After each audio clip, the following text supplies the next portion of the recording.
Okay, hello everyone. Let me make sure my sound levels are good. 1 second here. I need to learn the shortcuts for all of these little controls I have. Okay, those are good. How are you all doing? Remember, as always, this is a participatory program.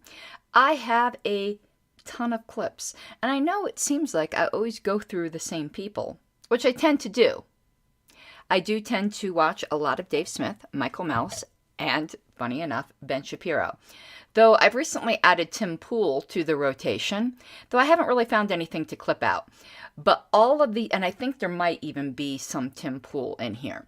But all of these clips, except for the Ben Shapiro, have in common is they're dealing with the current Libertarian Party tea, as it were. But they're all excellent programs and a lot of good stuff to talk about. I'm not sure how much of it we're going to get to. I am going to testify tonight at a town council hearing that maybe I'll talk about later. But before we get to that, as usual, along the bottom here is my Patreon. If you enjoy the type of content that I do, which I do think is somewhat unusual, being particularly Libertarian Party focused. There's a lot of liberty stuff. Well, not even a lot. Not enough as far as I'm concerned. But very, very little that is from a Libertarian Party lens.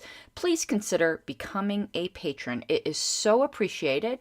I'm very close to a big milestone in support, and if you could help me get to that milestone this month, it would be greatly appreciated. I'm about $40 a month away from that milestone, so I would truly appreciate it.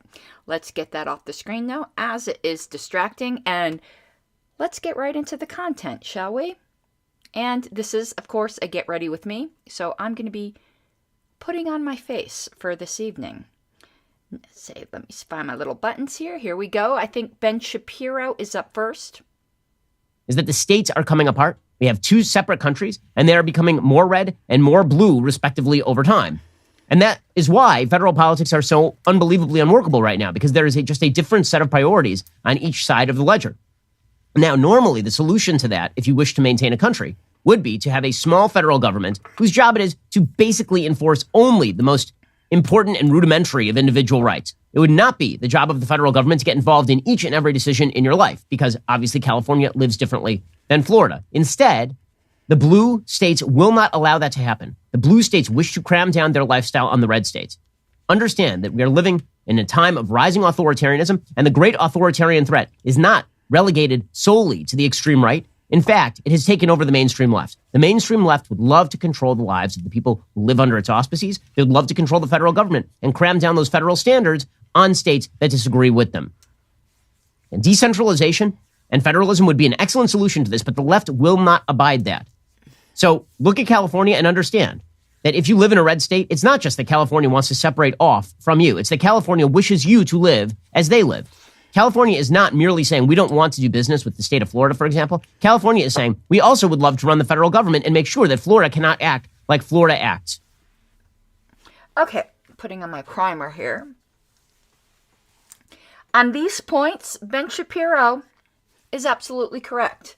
It's the traditional conservative view, which is also the classical liberal view, and he's right on that. That if there is to be a government and a nation, that the government should be very, very small and limited to the protection of rights of others.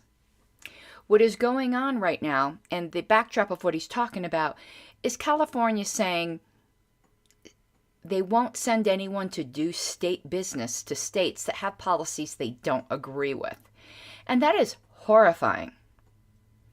That is, I'm going to analogize it to the Libertarian Party, like national or another state interfering with the autonomy of another state. It's not California's business. Fuck you, California. Now I'm definitely not getting monetized. So, super chats welcome, because I couldn't keep my mouth shut from cuss words, I guess, for even the first 5 minutes, as is recommended. But it's not their job to be policing the other states. I just can't even imagine the imperiousness, the haughtiness to do that. But what they're doing is treating the collective as it is the individual. And let me explain. For instance, if a business or even a state is doing something you don't like as an individual, it is perfectly within your rights to then boycott or refuse to do business or refuse to associate with. But that's not the job of the government, be it a state government, a local government, whatever it might be. That's the job of individual private citizens, not entities with the power of the justified use of force behind them. That is such a gross abuse of power. And it's just unbelievable to me that states think they have the right to do that. So Ben Shapiro on that point is absolutely right.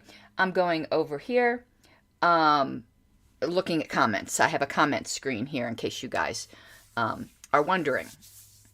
And I see Fubadu saying, I don't think this is red pilling of conservatives. I think this is, and I have my widget here so that everyone can see comments. Let me pull that up. It's probably not going to show the old comments, but it will show new ones. And that means I need to move back a little here. Okay. This is traditional conservative thought. But the fact is, conservatives really aren't conservatives anymore. In some respects, Ben Shapiro very much is, but the Republican Party certainly isn't, in my view. And I don't care who says truth. Ben Shapiro, Bosch, I don't care. But yeah, this strong-arming of other states, it's a complete undermining of the republic, as it were. But isn't that the nature of politics? And Michael Malice said this in the last show I dealt with, where he said political unity is oppression. Because you wouldn't need politics to achieve unity if people would do it voluntarily. The only time you need politics to do it is when you need to force other people to comply. And this is, right now, behold, the brute force of the state in all of its horror. Next one. I saw yesterday that there are a lot of people on the left who are bizarrely surprised at the fact that Clarence Thomas, the most conservative justice on the Supreme Court, had made statements about how the federal government really should not be in the business of regulating marijuana. I'm not sure why they're so surprised by that. That's been Clarence Thomas's position for quite a while. I'm not sure why there are so many people surprised by this. National Review has been in favor of decriminalizing marijuana use for decades at this point. Why? Because if you are on the right, one of the things that you rely upon to maintain the ability to live a liberty-driven lifestyle is more libertarian perspective on government. Okay, well, at least he's admitting it's a libertarian perspective on government and not a conservative perspective on government. But people are surprised because it's so I'm really trying to clean up my language, folks. You need to help me. Because it's so flippin' arbitrary. Oh, so, and I'm one of those people who actually do save all those like samples from Mac and use them. So that's what I'm opening up a sample here. And I'm going to use that for my foundation. Because I'm such a cheapskate, because makeup is so expensive. But it's so arbitrary. People are surprised because they see the hypocrisy. Why just pot? Why isn't Clarence Thomas and other quote-unquote conservatives in favor of no drug laws? How is it your business what anyone else puts in their body? How dare you? Just like how is it... It's so funny that people like Ben Shapiro, and perhaps I'm being unfair to him, so let me just say the typical conservative, don't see the disconnect where they would be, and I need to put the chat window back up. I'm going to need to do that afresh with each time I flip screens. They see the hypocrisy. For instance, Ben was just railing against California minding, I think it was Florida's business, but I think it was one of the Carolinas as well. And saying, how is it California's business? How that other state conducts itself. It's that citizen's business. But we see the same hypocrisy. How is it your business if I, for instance, wanted to shoot up heroin? What gives you the right to say you get to put me in a cage? or put in a cage a willing seller of said substances to willing buyers. You really don't have much of a leg to stand on to criticize, say, California, because you're just as much authoritarian in other areas that you don't particularly approve of. They may think the most important issue is, say, bathroom laws. I don't know what it is that they were boycotting the Carolinas or Florida or whatever about, but let's just say it was that. Well, that's their thing. And your thing may be, well, we can't have free people putting things in their bodies that we don't like. And you're willing to use the force of state for that. Until you're willing to give all that up, me, as an actual libertarian, call hypocrisy and think that you can sit there and be all lathered up about California, but you really don't have any leg to stand on because you're inconsistent. And again, this isn't directly to Ben, because I think Ben might be a little bit more consistent on, say, drug laws than other conservatives, but just speaking of conservatives in general. And Joe Bowers says, and thank you, I'm going to put this up on the screen since, if I can find my cursor.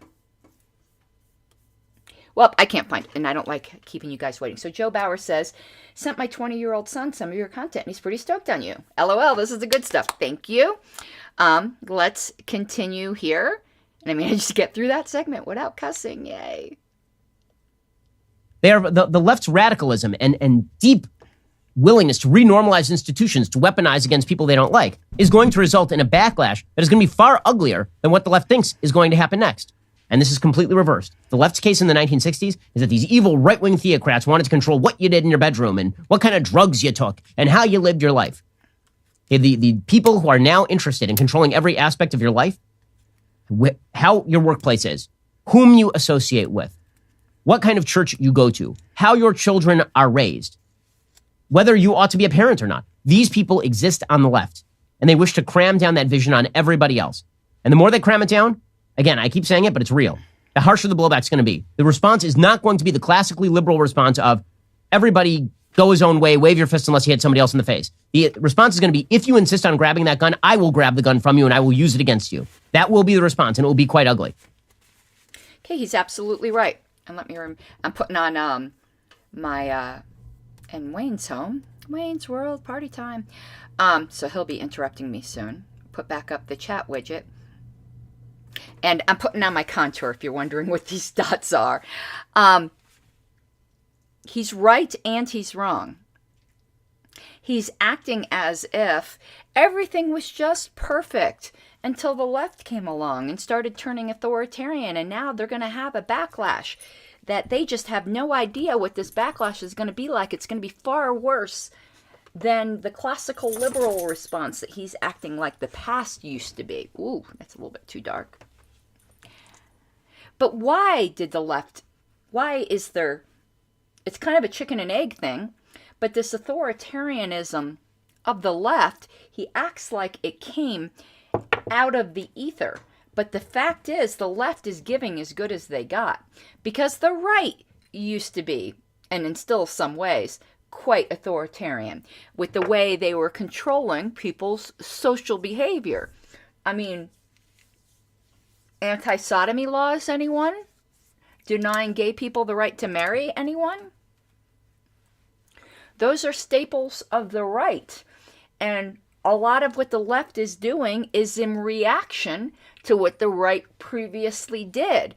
So he's sitting here arguing that the left is going to get a shocker in the blowback.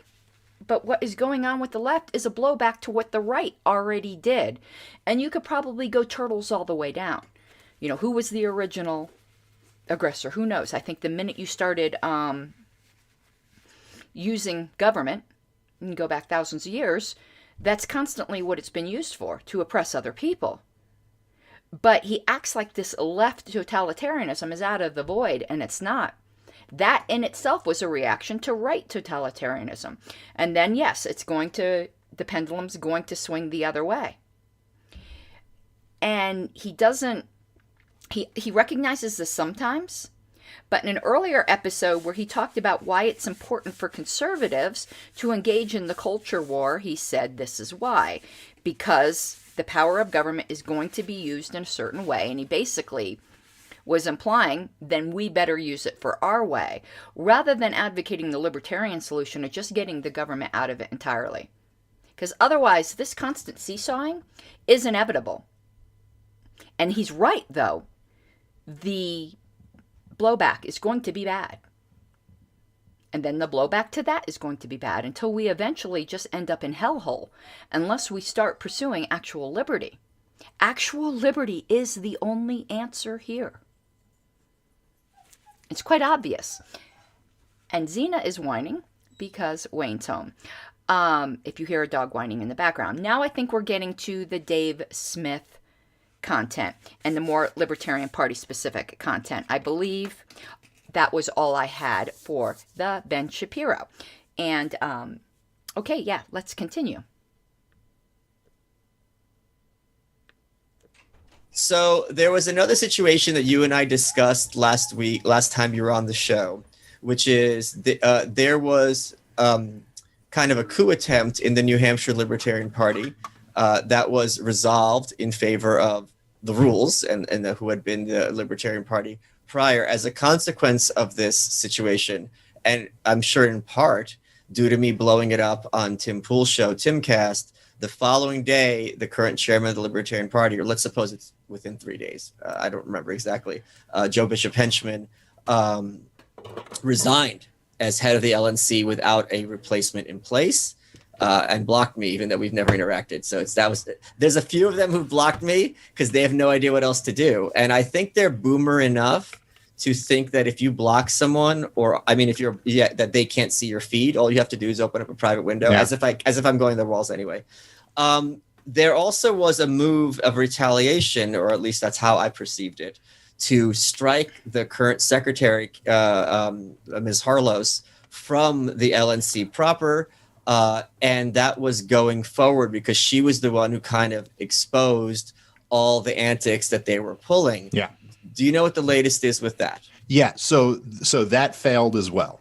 Oh. So it's unbelievable how this thing all worked out. And just to be clear, there was kind of a 3-prong attack that made it all fall apart. But Karen Ann Harlos played a very crucial role in all of that. So Karen Ann Harlos is not a Mises Caucus member. In fact, she's been critical of us in the past, and of me personally. But she was always critical in a reasonable way.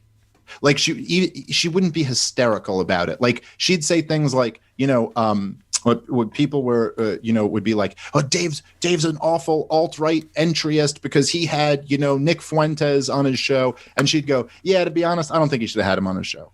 She go, I don't think there's any use in talking to those people, but whatever, it's Dave's show. He can have what he wants on, but I don't think he should have done it. Like a criticism would be like that, the way a normal person would disagree with you, not like screeching that you're this awful person because you talk to someone I don't like. Well, the question is this: if you are this awful person, why are they talking to you? Right. Like it's like infinite regress. I don't get it.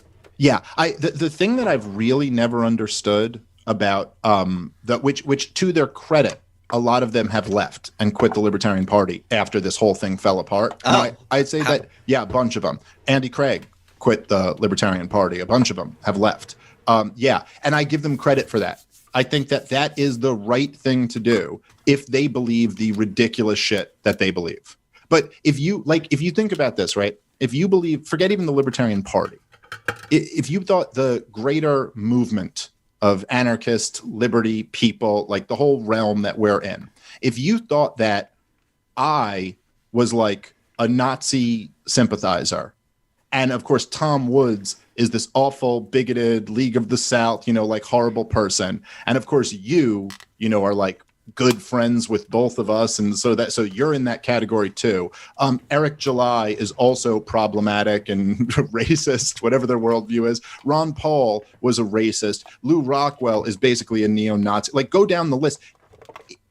At what point do you go, I shouldn't be in this movement anymore? Like, at what point, if all of the figures, I mean, that have big followings within this movement are all terrible people, then yeah, probably I certainly wouldn't be a part of a movement if I thought that about all the people involved in it. So, you see a lot of them leaving. I get that. But anyway, to Karen Ann Harlos, so she immediately, she's on the LNC and she's just objective and has some integrity. So as soon as she saw this happening, she was like, whoa, whoa, whoa, this is crazy. And she got recorded interviews with everybody involved. And this was huge because when did this happen? This happened right away. Now, Joe Bishop Henchman wouldn't do it. He was smart enough for that. But the state chair woman sat down and answered questions. With Gilletta Jarvis? Yes, Gilletta Jarvis answered questions. And her explanation completely contradicted what Joe Bishop Henchman said in the meeting, which is that he knew about the plan. He signed the letter with the intention for the plan. This wasn't even her idea. Other people told her to do it. And so that happened.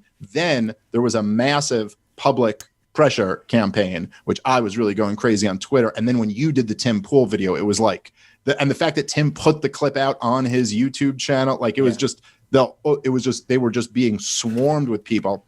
And then Josh Smith, who's a great dude, who's also he's an at-large, also on the LNC. He put a motion forward to release all of the correspondence between Joe Bishop Henchman and Gilletta Jarvis, and Joe Bishop Henchman resigned like an hour later. Like he was like, whoop, no. And then he said the reason he was resigning is because he couldn't tolerate the bigotry in the party. Like all this bigotry. As soon as we needed to release the transcripts, all this bigotry, all that. Last week, the bigotry wasn't so bad. But all of a sudden, I can't deal with all this bigotry now that you guys want to see my emails, and just left. And on the way out, he passed a motion to clearly out of revenge to kick Karen Ann Harlos out of her position as the treasury. And so they passed this motion. Him and one other guy voted yes on it, and then they both resigned. Then the motion got declared by the vice chair who took over as chair as out of order because they didn't follow the procedures. So they passed the motion. The motion got declared out of order, and they had already resigned. So they didn't have the votes to kick her out anymore. So the coup attempt failed. That attempt failed. They all resigned, and then a whole bunch of the loser brigade just started quitting the Libertarian Party. It was a huge step forward in the Mises Caucus Libertarian Party dominance. Okay, let me put that. Next time I'll have the widget come up automatically. I messed that up. Now, that's how outsiders, well, he's not exactly an outsider. I mean, he's an LP member, but outsiders to the LNC, and I'm sorry I keep bumping the mic. I'll try not to do that in the future as well, and I'm going to go back to comments. That's how the outsiders from the LNC see it, because that's exactly how it is. Retaliation against a whistleblower and complete vindictiveness, and the fact that I did those interviews is what started the ball rolling. He had a few things incorrect. I know in another show, like he had said, because Francis went and Bishop Henchman resigned, that their votes, if that ballot had gone forward, their votes wouldn't count. That's not correct. They just didn't know parliamentary procedure in that. And also, he had the timing a little wrong. It wasn't within an hour of Joshua Smith's motion to release the emails. I think it was the next day. And it was actually a two-pronged thing. I believe Joshua Smith's motion was instrumental. And the funny thing is, I didn't even see that motion until after, because we had so many emails, until after Joe Bishop Henchman had resigned, because I would have immediately co-sponsored it, but I didn't see it.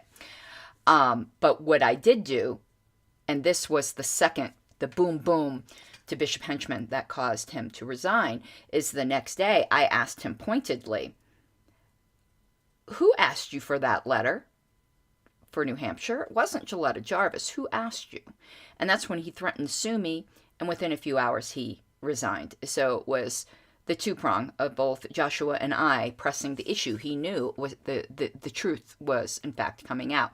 And I can't tell you how thrilled I am. All of a sudden, like thrilled and not thrilled. Like, I would be more thrilled to be the subject of conversation for something a little less controversial and certainly less personally painful, but to be spoken of with respect by people I obviously respect, that is, in fact, quite a thrill. So let me go over and take a look at comments here. Yeah, JJ says, not a perfect description of the process, but essentially accurate. Pretty good for people who weren't living it. You know, when you're dealing with outsiders, that's actually a pretty decent description of the process. And yeah, Joe Bowers, yeah, everyone wants power over other people. And Foodaboo, whatever, doody-doo-doo-boo. I hope, Rob Luther, this isn't pausing for everyone. You never know how the internet's going to be. Actually, it wasn't Nick that asked for that letter. It was somebody out of state who has since resigned the party. We don't know the name of the person yet. I know people like to think Nick was the puppet master. He was not. He may have been intimately involved. I believe he probably was intimately involved in writing the new bylaws, because bylaws are not easy to write and they don't just pop out of your ass overnight the way they did. But he wasn't the person who initiated all of this. It was somebody from out of state. And I also believe that this person, I've said this before, but I like to keep connecting the dots because the light turns on for people at a different point. Remember, Gilletta said she was ready to resign. And then somebody, this out-of-state person, contacted her and said, no, there's another way, and laid out this coup plan. Joe, Bishop Henchman, also was going to resign way before this. He was going to resign at the June 4th, 5th meeting, but he didn't. I think he also got that phone call that there's another way. Now, that is speculation, but I think it's very, very reasonable speculation.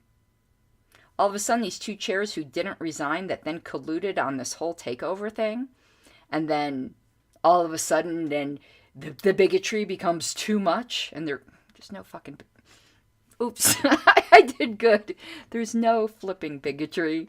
This is like so ridiculous. But yeah, I think that out-of-state person made 2 phone calls, because Bishop Henchman was ready to resign in June. At the beginning of June, at that LNC meeting. And he chose not to, because this other plan was already in the works. And JJ says, bylaws popping out of your ass, speak for yourself. Well, bylaws could probably pop out of my ass too, but most people's asses are normal and healthy. And those sorts of things do not happen. Let's go over to the next clip. And as I said in the beginning of this broadcast, I couldn't keep the F-bomb, I've still got a little bit of a cough, from popping out within the first 5 minutes. So this video is definitely not monetized, so super chats are always welcome. And Ofernave, we don't know who it is yet, but I will find out. I've got weaponized autism. I will find out. It may take me a while, but I'll find out. I won't rest until I find out. Am I to understand correctly? So it seems pretty clear to me that when he was exchanging emails with her, this would have not been using his, let's suppose, Gmail. He would have been using his Libertarian Party account, which means once the Libertarian Party is taken over, whoever is their IT person will have access to all that data, even probably if he deletes it, because the Outlook creates backups. Well, that might be the case, or he may have used his personal email address. The guy is a lawyer, so he may have been smart enough to... Well, maybe I don't know that she was smart enough. Well, it doesn't seem like she probably would have been. So there's 2 of them. You're going to have 2 copies of those emails. Nothing we didn't learn from Hillary and Hunter. Yeah. Emails can be found. So, although Hillary did a pretty good job. Or it could be Lois Lerner, and emails could be lost. And even if you have congressional subpoena, it's just like, oops, it's like, well, too bad. So, this is because another thing that happened is, she publicly said this was kind of crap and unprofessional and retaliatory and so on, and so forth. And, he was kind of making it out that she was completely unprofessional and this is all ridiculous. So it's going to be very interesting to see what happens when these chickens come home to roost. Yeah. Okay. I always have to put on guides. Sorry, I look like a football player here. Before I put on my eyeliner. the she and he there is me and Bishop Henchman, where they tried to make it out like, yes, and I will, and you can't take me too seriously with these things on my eyes, but I will keep bringing up this time frame. The people who are trying to remove me were like, oh, because she's got this long history of being so terrible and impossible to work with. Is it that? Or is it the whistleblowing? Well, let me once again bring up a certain fact to you, and you'll soon have the minutes to prove it. We had an LNC meeting on June 4th and 5th, and nearly everyone who was my accusers voted for me to be interim chair of the platform committee.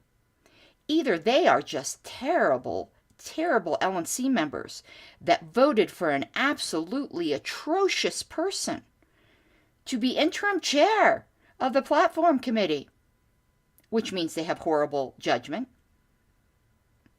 And nearly all of them voted for me to be on a brand new committee. Yet 2 weeks later, they were trying to remove me from all committees because of this long-standing indecorum. One of these things is not like the other. You either were retaliating against a whistleblower, or you were just shitty LNC members when you put me on those committees 2 weeks ago. Which is it? I know which one passes the sniff test.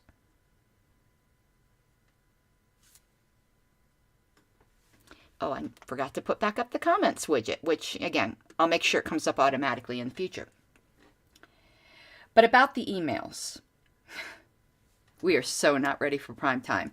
We use Gmail as the party's email service. Come to find out, Bishop Henchman wasn't removed immediately from his email access. You think those emails still exist? I don't. I think they've been long since deleted, if they even existed, on the party email. So do I think this committee is going to find anything on the emails? No. Even if he did use his party email. And because it's Gmail, no, those copies don't exist on an Outlook server or on a party server. It's all Google, and it's all gone. I'm positive of it. And we don't have subpoena power or anything like that. Can't force Gilletta to turn over anything. And Mega Webb says it was great meeting you at PorkFest, and I do remember you. And you did not talk my ear off. I totally enjoyed that conversation. And then there's something in another language that I cannot understand. Fedor. It looks like Greek or Russian. Sorry, I'm typical American that's ignorant of things that aren't American. And that's not to our credit. Okay, let's continue. And, you know, for those people there who are like, well, all these other people put in the good work and they built up the party. A lot of those good people are really happy with what we're doing because they see it. They get it. They're like, oh, yeah, this is what we need. We need like all the popular figures to bring this energy in. Like, as far as I'm concerned, I'm following in the tradition of Harry Brown and Ron Paul and the guys who were past nominees of the LP. Like, I'm LP, you know what I mean? So like, it's like these guys are the deviation as far as I'm concerned. So one of the big arguments they had against you is that what you're doing is creating an environment in the Libertarian Party that's inhospitable to people with different views. And that once you come in, you're going to start purging people, which is not what the party should be about. And it's what they're going to say is devil's advocate here. It sounds pretty clear that what you're saying is, Kathy Newman, that you're not going to create purges per se, but you're going to do your darndest to create an environment where everyone of that ilk is uncomfortable. And a la Mitt Romney, your hero, they're going to self-deport from the Libertarian Party. Are they right? Well, I mean, I learned everything I know from Mitt Romney. And if the plan was good enough for Mitt Romney, I mean, why wouldn't it be for me? Well, look, he got us Obamacare. The guy is accomplished. he sure did. Man, that really is true. He got us Obamacare. Yeah. And he was this close to landing that Secretary of State role with Donald Trump. He said the interview went great. The first interview went great. Second round, he flubbed it up a little bit, but nobody's perfect. Anyway, but you know, his dad and his 12 grandmas were proud of him. Yeah. But so look, I think that the idea of making the party an inhospitable environment for some people is not a bad idea. I mean, some people like who are like, if you are, I'm sorry, if you're more exercised by mean tweets or who had a podcast with a right winger that they're not allowed to talk to than you are about lockdowns and wars and things like that, then I don't think you serve too much use in the party. But that being said, I don't want anyone to leave. So I don't want anyone to leave. I want them to stop being awful. Like, I think we need as many people as we can get. So I'm not trying to purge anybody out of the party. But if we want to make this a force for what we want it to be, then yeah, we're going to have to be a little bit focused on those issues. So my thing is like, yeah, if you think I'm a Nazi and, you know, I'm becoming one of the major figures in the party and that makes you want to leave the party, I'm fine with that. Okay. And I know a lot of people are going to get incensed at some of the things he said. But the fact is, the people who think they see Nazis under every corner and run pages like Faketarians, which is nothing more than a harassment page, are trying to make the party inhospitable for people. If that's the type of battle it is, they started it. But the fact is, all political parties try to make their parties inhospitable to certain views that are believed to be contrary to the ideology of the political party. That's just part of the political process, like it or not. And yeah, I think people who are in favor of getting people locked up in their houses and the complete shutdown and trampling of our civil rights, no, I don't think the party should be friendly to those kinds of people, because those are anti-freedom. And we should be inhospitable to anti-freedom. No issue with that. Now, of course, you would prefer people change their views. But if they aren't going to change their views, it's better that they figure out that we aren't all about that. See, some people take it as like some kind of personal insult when you say, you know, perhaps you'd be more comfortable somewhere else. There's nothing like wrong with that.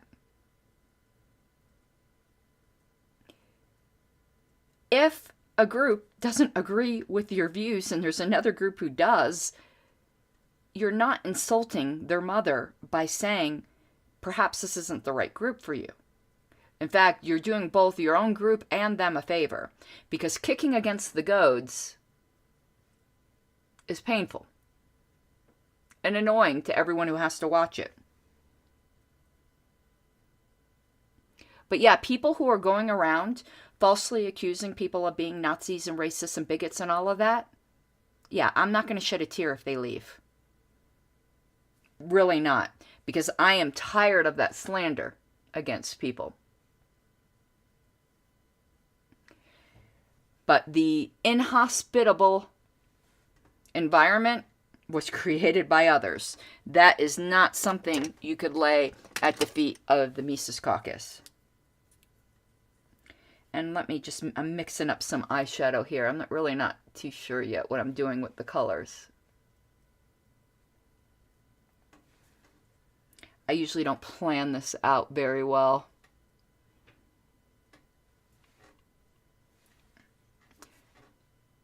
I think this outer lid color is a little bit too purpley. But let me just blend it all, and maybe it'll all work out. So let me start blending. And I'm going to look at comments too as well. Put on the glasses. Yeah, that's kind of muddy. Yeah, the clip is from Michael Malice's show, You're Welcome. And hello, everyone.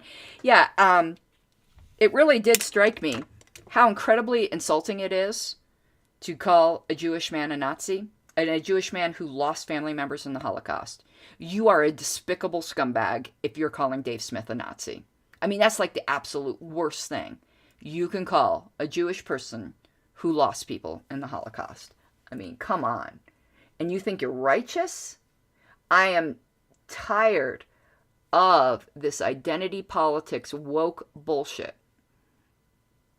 And as I said on a few interviews that I did, when it comes to like that kind of politics just in general, I think it comes with the pink hair dye.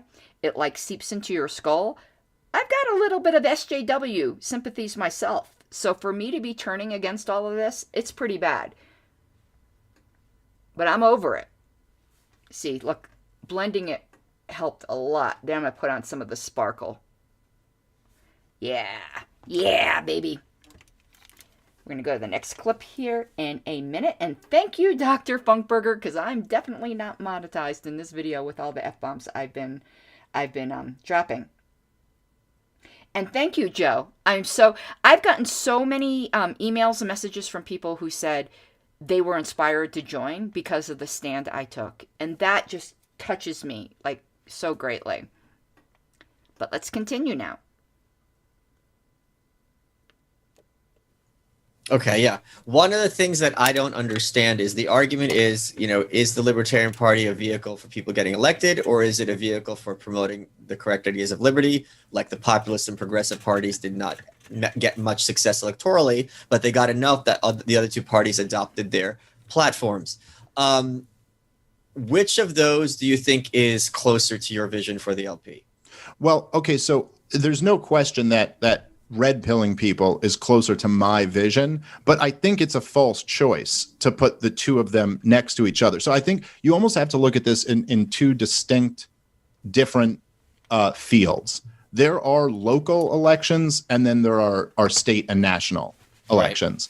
Right. In local elections, that's a whole different game. If anything is winnable, and somebody can actually bring some amount of real liberty to people's lives by getting elected, then that's where we should be very smart about choosing what races we support people for. But there are examples, not just in the Libertarian Party, a lot in the Republican Party, where people have gotten, elected to local positions and done really good things, like really good things, repeal gun laws and, stuff like that. Okay. And that is really, really very valuable. So anywhere we can do that, that's a good thing to do.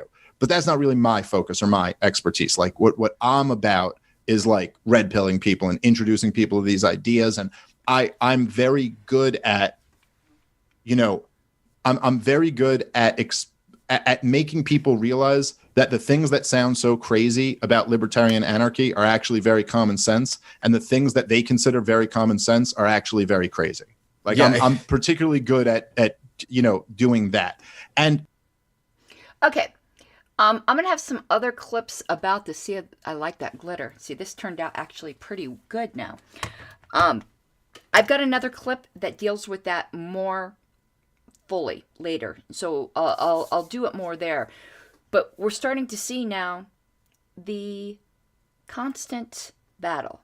Is the Libertarian Party about winning elections, or is it about spreading the message? You want to know what the answer is? Yes. And tired of the mutually exclusive bickering from either side.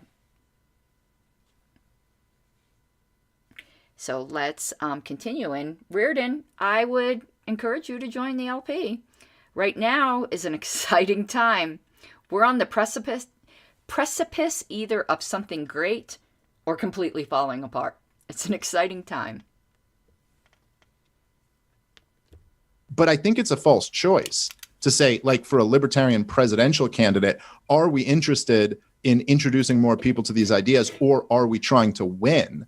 I mean, if you're talking about going from 1.5 million votes to what the 50 million that we would need to win, how exactly do you get there without introducing more people to these ideas? Yeah. Like the truth to me, I look at it like this. Like if libertarians ever get anywhere close to the number of people willing to vote for a libertarian that you'd need to win the presidency, then we've already won the country. I mean, if we had 30 million true believing libertarians in this country, we're just living in a different country. I mean, it's like, I don't even know that you'd need the political apparatus to go through the federal government at that point, which is probably not your best bet. And that is such a good point. And I like his disjunction between local races and federal races. They serve different purposes. I'm going to be running for town council. I can win that. You're running for president, it really is going to take like a miracle of the great meteor of death level for a libertarian to just go from 0 to win. So they need to have a different goal.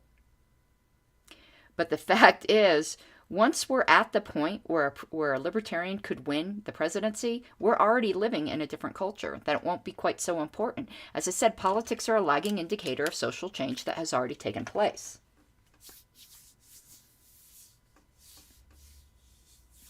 And I'm going to go to some questions, and it really bummed me out that the widget's not coming up automatically. But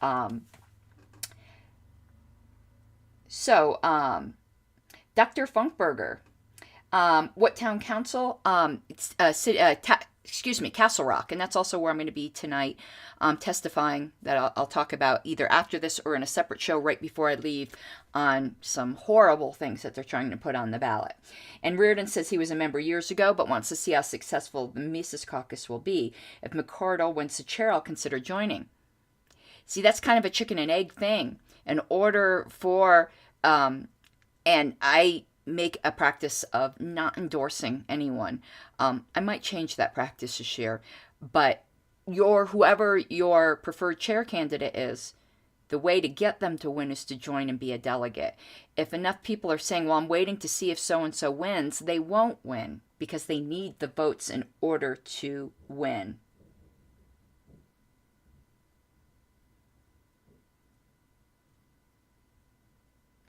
And you refuse to do social media, Dr. Funkberger. Yeah, you're a smarter man than I am. You can get in touch with me at Pink Flame of Liberty. That's my Gmail address. And, Wayne, my husband, is now state chair. So always through the state party. You'll be learning about all these races that everyone is doing through the state party. And perhaps we need to put more of that info on the actual state webpage rather than relying on social media so much, because we do rely an awful lot on social media. But if you don't mind joining Discord, the LPCO does have a Discord channel, and I'd be more than glad to send you the link to that if you shoot me an email. Okay, next clip. At that point, you'd have a real shot of like mass agorism, mass civil disobedience, nonviolent, stuff like that. So there's lots of different possibilities at that point. But I think our only path moving forward is to red pill more people and get more people thinking the way we think, which is very possible. One of the things I find to be, I don't want to say baffling because these are not bright people, but stupid. Maybe I'm missing something, which is certainly possible, if not likely. This argument against mean tweets, if you are going to be running kind of an insurgent campaign, if you're another party that has not ever come close to electing a candidate, it would behoove you, I would think, or not you personally, anyone, to look at past kind of outsider campaigns.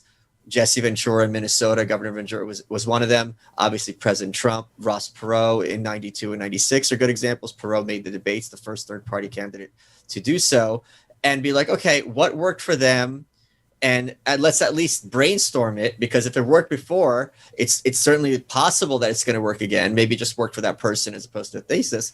And they're acting as if mean tweets didn't just get Trump elected once. Now, even if you're going to argue that, okay, he got elected on bad terms, or is this really who you want to emulate? And he came in second to Hillary Clinton. If the numbers were a tenth of his success, you're looking at like 4 or 5 million. If the Libertarian Party is getting that percent of the vote, that is going to cause like real big wave changes in politics. Oh, yeah. I mean, it would be, well, I'll say it like this. I mean, because there are arguments to be made for when you're throwing the ball down the field, like when you're going for it, what's the best way to go for it? And there are ways that you can shit post or troll or things like that I think are less effective than others. Like you happen to be like a master at that. Some people are not as good at that. Yeah. And so you can miss the mark. But what I can't understand is the debate between that or playing it conservative.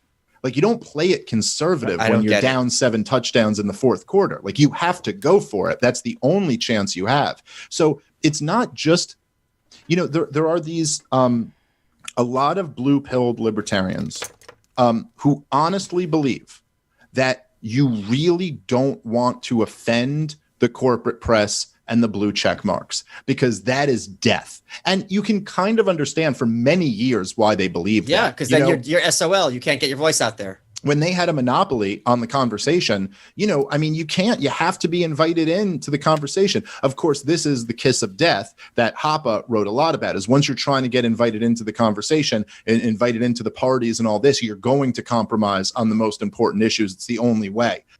Okay. That was a really, really good point. You can't play it safe when you're in, and I have to keep my eyes shut because, as you saw, it kept smudging this wet eyeliner, which I am retrying some kind of magnetic eyeliner. I know, I just never give up on the magnets, but I'm trying this new magnetic eyeliner. And I have to let it dry. You have to look at outsider campaigns if you're also an outsider, and try to co-opt strategies that worked. And playing it safe does not work for outsider campaigns. And we need to be willing to look at what worked for other ones. And being so just agitated over mean tweets or edgy tweets, to me, it's just so hopelessly out of touch. And this libertarian navel-gazing that just drives me absolutely batshit. Hey, I'm doing my broadcast. It's Wayne. Are you going to shut the door? That's what everyone wants to know. I will. In time. So, yeah, that's, to me, that's just absolutely insane. And I think he's going to continue on this point. This is why Hoppe left the Mount Pelerin Society and all that stuff. But so there's that issue. But if you think about it like this, right? It's Gary Johnson versus Ron Paul. And I think it's something that I don't even know if Ron Paul intellectually understood this, probably did, but on a gut level, he definitely understood that. So when Ron Paul, so I'll do Gary Johnson first. When Gary Johnson in 2016 was asked about, he went on this whole thing about ending the war on drugs and how marijuana should be legal, it's safer than alcohol, all this stuff. And then some woman asked him a question about heroin. And she was like, my child had a heroin addiction and it's a horrible drug. Are you telling me you would legalize heroin and you're just going to let heroin addicts like die? We already have so many deaths. We'll have way more if you legalize it. And he backed off and he went, maybe we shouldn't legalize heroin, but let's just focus on marijuana. Okay. So that's what everyone said. And in his mind, it's pretty obvious. It's like, this is going to be pushing it too far. I don't want to lose them. So let me at least get pot on the conversation. I don't want to lose them here. That's his mentality. Ron Paul in 2012 was asked at the South Carolina debates. Republican debates, yes, not libertarian. South Carolina Republican audience, one of the most conservative states in the union. And he's asked, so you're saying you should legalize heroin? And Ron Paul takes the opportunity to look to the crowd and go, how many people here would do heroin tomorrow if there wasn't a law? How many people here are saying, thank God we have the government, otherwise I'm really worried I would go do heroin. I need the government to make a rule against this. And it got a big laugh out of the crowd and then an ovation. So really interesting moment. The laugh comes first, which was somewhat involuntary. Like it's so absurd that you just kind of have to laugh at it. And then they clap because they go, okay, I see his point. Okay, I don't know whether this magnet is sticking or not. We're going to hold on to it there a second, and we'll see. It doesn't look like it's very strong. No, I'm just going to have to put glue on these puppies. Okay, and that is an excellent observation when it comes to the differences between Ron Paul and Gary Johnson. And Gary Johnson, at least 2016 Gary Johnson, I thought 2012 Gary Johnson was much better, was the perfect example of what I call a libertarian who doesn't want to taste our own wares. You cannot back off when people are asking you, I'm looking for my eyelash glue here, asking you to be consistent with your views. And yes, that would then include legalizing heroin. And you can't be scared to say it. If you're scared to say it, then you have no business being before the public representing libertarian views. And Gary Johnson utterly failed in that. However, here's where I would disagree, though, with Ron Paul. Of course, he was arguing to a Republican audience, so perhaps this was just tactical on his point. I don't think he's exactly correct that having the force of law against something or for something does not have a social effect that will cause people to act differently. I do think more people will try heroin if it was legal. I would. Just telling you, I would. Why not? I'll try almost anything once. I just don't want to go to jail. I've tried a lot of drugs in my life. That's not one I tried. I probably would if it were legal. So I don't think that is necessarily such a great argument. And the fact is, just look at something like slavery. We like to think we are so much better than the people who lived back then, particularly the people who lived in the South, but we aren't. If we lived back then, the vast majority of us, statistically speaking, would have just went along with it the way they did. Because it's what you grew up with, the law said it was fine. The force of law, either for or against, does have a tremendous social influence. So I think Ron Paul was incorrect there, but I don't think that's actually the point. The point is you should have that right. And I might be in the minority. Most people probably wouldn't. But I don't think that's such a great argument. Just saying. I'm curious what other people's thoughts on that are, and if I just shock the hell out of everybody by saying that. So I'm just taking a look over at comments. Okay, Dr. Funkberger, I will, he emailed me. I'll get you all set up. So I'm curious as to any of you out there.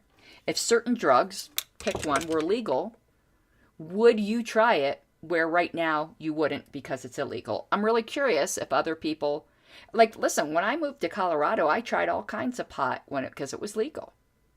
And I wouldn't have, if it was illegal, I wouldn't have gone through the trouble and I wouldn't have wanted to risk getting in jail.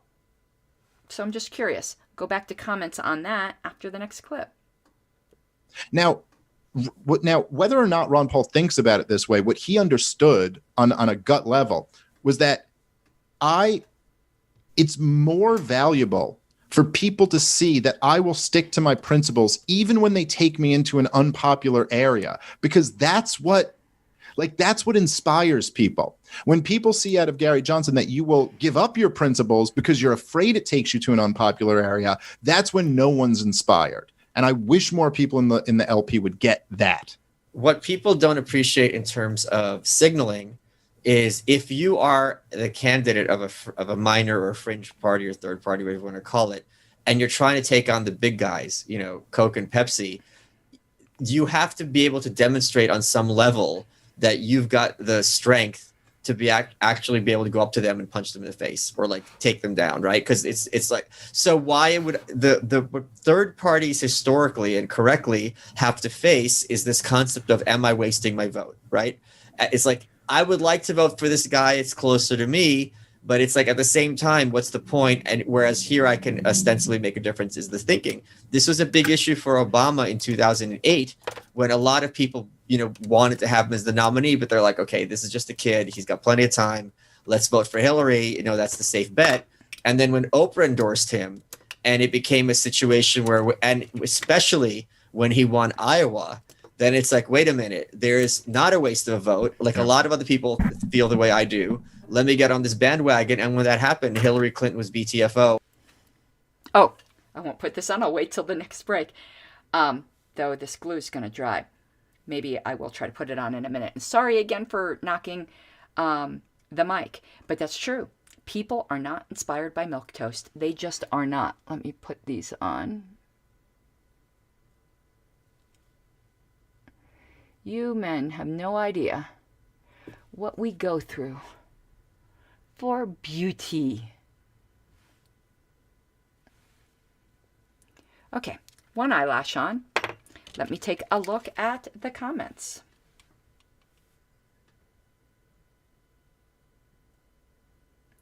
Okay, Collegial had a good point where I said, I've tried a lot of drugs. And he said, but weren't the other drugs illegal to you when you used them? Yes, but I was 20 years old. I'm now over 50. I was 20 years old in a thrash metal band, and I didn't have to look for them. They came to me. At this point in my life, if I wanted to try something, I'm so square, I wouldn't even know where to find a frickin' drug dealer. So, yeah, they were illegal then, but when you're 20, you don't care. You think you're invincible. You don't have anything to lose. You don't think about getting arrested. And they were just given to me because it was the life situation I was in. Victoria says the law wouldn't change whether or not I try something, but ease of purchase might change what I do. Well, that's all part of the law, isn't it? And quality control. And Dr. Funkberger says with the decriminalization, God, these lashes are so long, they're interfering with my glass. I mean, these lashes with my glasses, they're like hitting the lens, so I've got to go like this. With the decriminalization of mushrooms locally, I'm less scared, but I'd probably try it if it was legal. I'm a working professional. I wouldn't be inclined to fuck my career up. Very true. And the funny thing is, in Colorado, as you know, there's plenty of jobs. Even though pot is legal, you'd still fuck your career up. So, yeah. Boudoir says, we go through the same. I don't know. I'm sure men have their own appearance pressures, which are different from women that I can't appreciate. So, I'll give you that. And in a way, I'm kind of joking because I just know, like, my husband finds the beauty rituals of women so fascinating. Like, all this gear I have right here in this armoire where I do these shows is I've got so many supplies just to paint my face and curl my hair and put on wigs.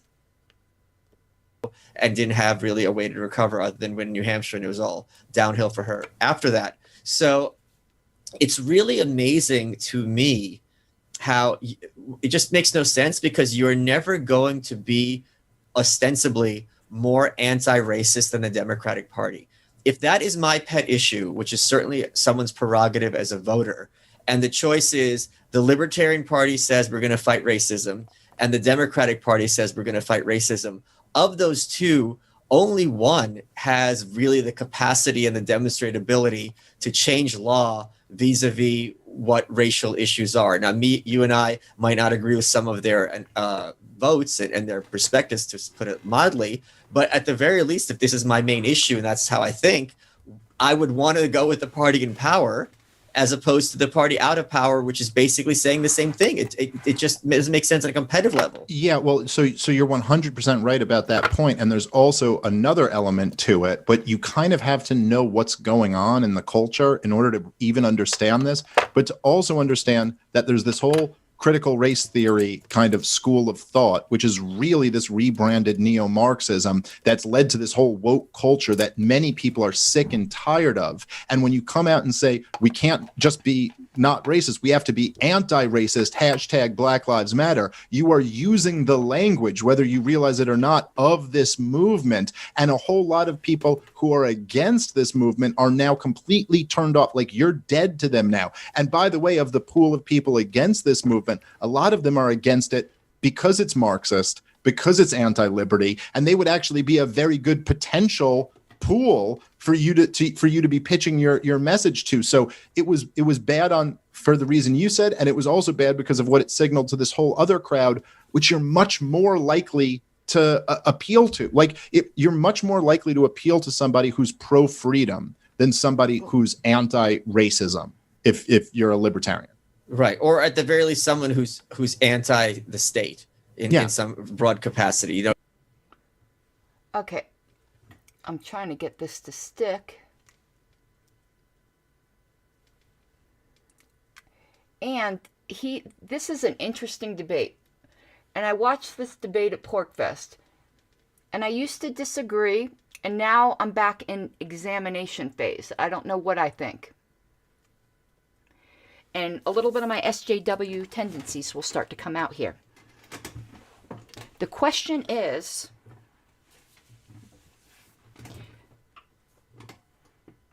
who do we appeal more to? Do we appeal more to those who would be inclined to use the state to enforce? They hate racism so much that they'd be willing to use the state to enforce that, or someone who's a passive racist. Now, obviously, we would find the racism abhorrent, but that's not the question I asked. Why aren't we finding the use of force just as abhorrent? So I guess the question that's being asked, and this is a difficult one for me, what should we have, or what should we have? And I don't really like the should question because we're all individuals. But I think we need to grapple with, why do we find a passive racist, someone who just is racist in their head, but isn't doing anything actively to oppress people, more offensive or repulsive than someone who has all the right ideas but is actively using force? We didn't as a party used to be that way. And I have the gut reaction of being more opposed to the passive racist. But they aren't actually doing harm. It's a thought crime. Whereas someone who's using the force of the state to enforce even ideas that we might think are good is actually doing harm. And we've lost our way with the party with that, I think. I am starting slowly. I'm not sure what side I'm going to come in, but somebody raised the question the other day, and I don't like shying away from difficult questions, was it a net plus or minus for us to have in our platform, we condemn bigotry as irrational and repugnant? And would we be better off deleting that from the platform? I'm going to have a whole show on that one day. I know it's a risky show because then all the vegetarian types are going to be like, racist, right there. I'm like the furthest from racist you're ever going to find in your frickin' life. But I think it is a legitimate question to ask. And this was a debate at PorkFest that Archie Flowers chickened out from showing up to. Said he couldn't get there. And, on its face, that seems somewhat reasonable. Like, I'm from Colorado, and if I said I couldn't get there, well, but he's from frickin' Vermont. And PorkFest was in northern New Hampshire. Uber there, dude. Not buying that excuse from Mr. Flowers. I know William McCann says, oh, to be young, drunk, and bulletproof again. Boy, did I think I was bulletproof. And the drugs I did. Woof. I'm surprised, honestly, that I had never done heroin. Probably because I didn't know it was possible to do it without a needle. I will not do any drug that requires a needle. But apparently it comes in all kinds of forms, and I did not know that when I was young and bulletproof.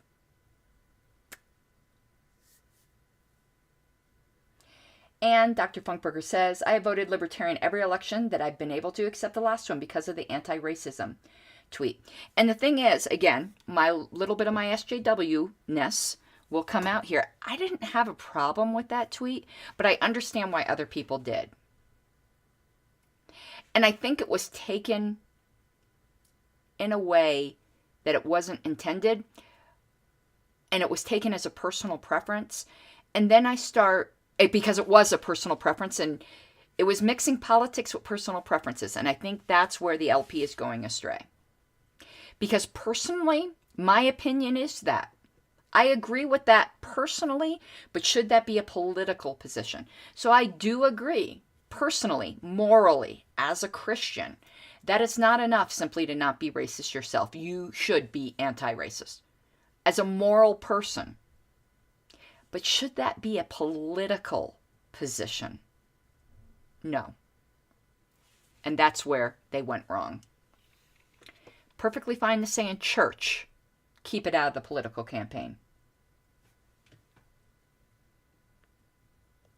The Andy Craig letter when he resigned was really something. I mean, he listed off every little position that he's had in the Libertarian Party. And he was like, I was the head of this committee. I worked on this campaign. I volunteered for this thing. I did this. I ran for this office and got the highest percentage of anybody who's ever lost for that office. And now I'm quitting. And it was this thing of like, yeah, like you see it, like you see the kind of entitlement that this is what I was talking about when all the people were going after you, coincidentally, as your book is like blowing up. There are all these people who go through the approved channels and they do exactly what they were told to do.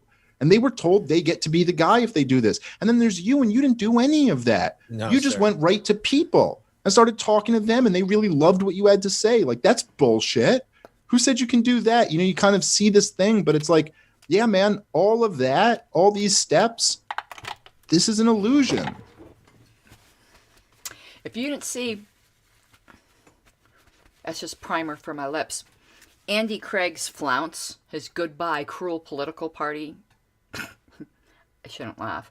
It was like 10 paragraphs long, and it went back to all of his escapades from like middle school. I'm reading it going, nobody cares. Get to the point. I mean, it might as well started with, I was born on a farm, on a cold and windy day. It was ridiculous. And it just goes to the overblown ego and sense of entitlement. Now, I don't like seeing anybody leave. But Andy Craig was actively driving people out of the party and saying whole states should be disaffiliated. He wanted to disaffiliate Florida. He wanted to disaffiliate New Hampshire because they weren't, touting the correct lines. It was very much the invasion of the woke. And I don't like seeing anybody leave. But if you're pushing the woke agenda on the party, no, I'm not sorry to see you leave. Wokeism is cancer to political parties. You want to have that in your personal life? Knock yourself out. Keep it out of politics. Go to the comments again.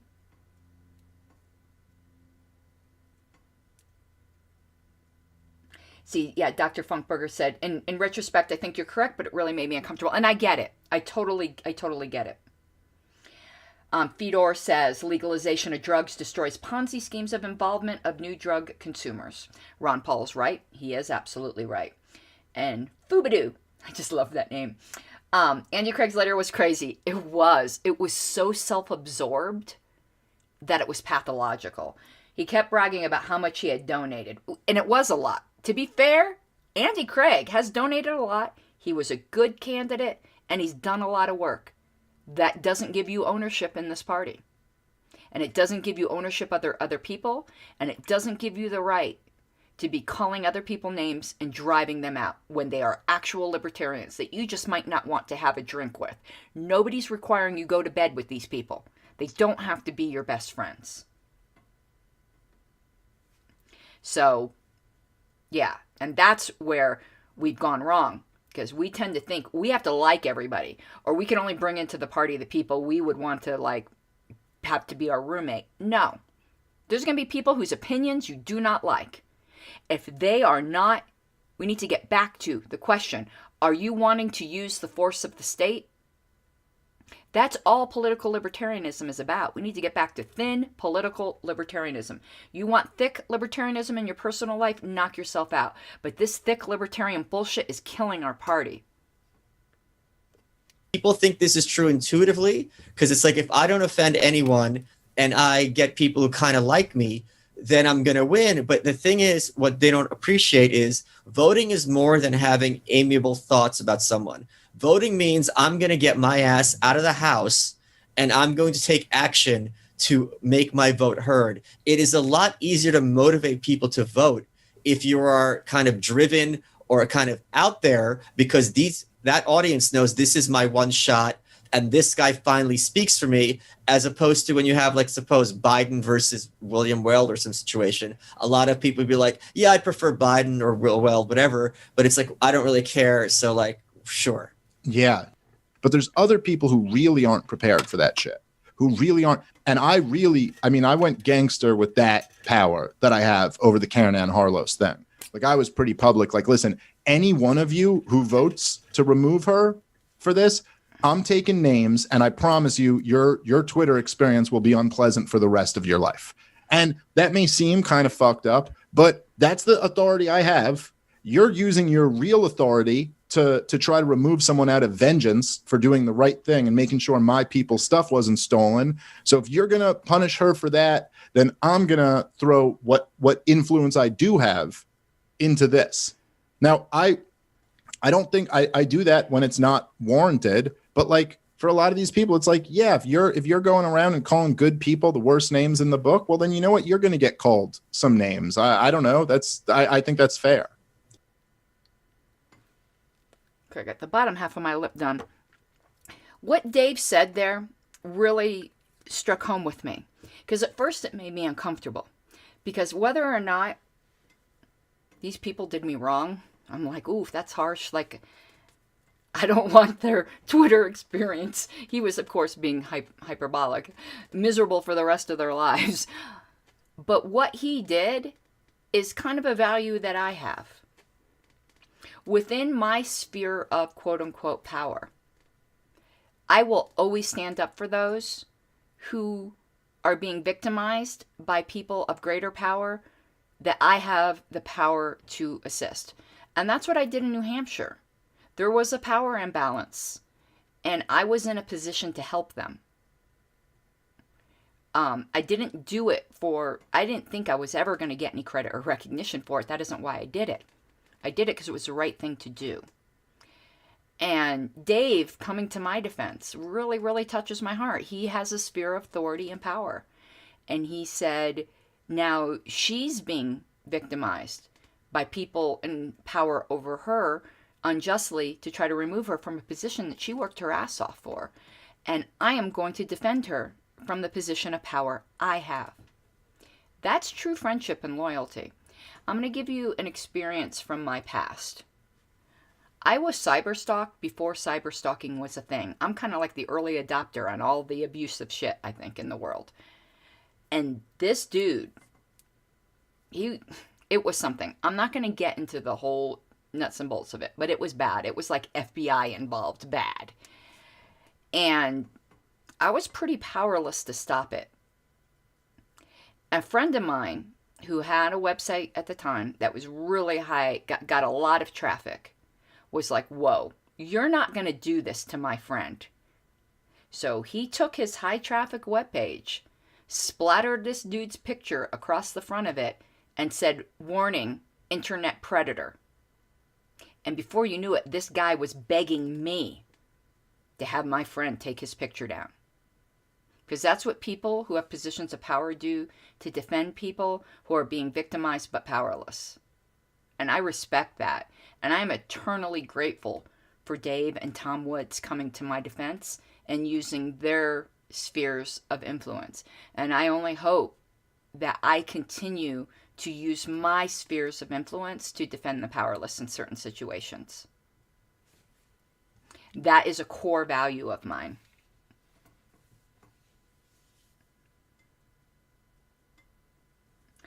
And thank you, Joe. I was going to say, why do you hate me? Because he said, I want Karen as a presidential choice. Thank you, and why do you hate me? And Joe K, this is so cool, man. You guys are really touching my heart today. The only in real life thing in the Libertarian movement I ever did was signing up at the Unconvention in Omaha 2018. Guess who signed me up? I did. Thank you. And I totally appreciate it. And Dr. Funkberger said, I first heard you. I'm part of the problem. Thought you were awesome. And I totally appreciate that. A lot of people got reached through.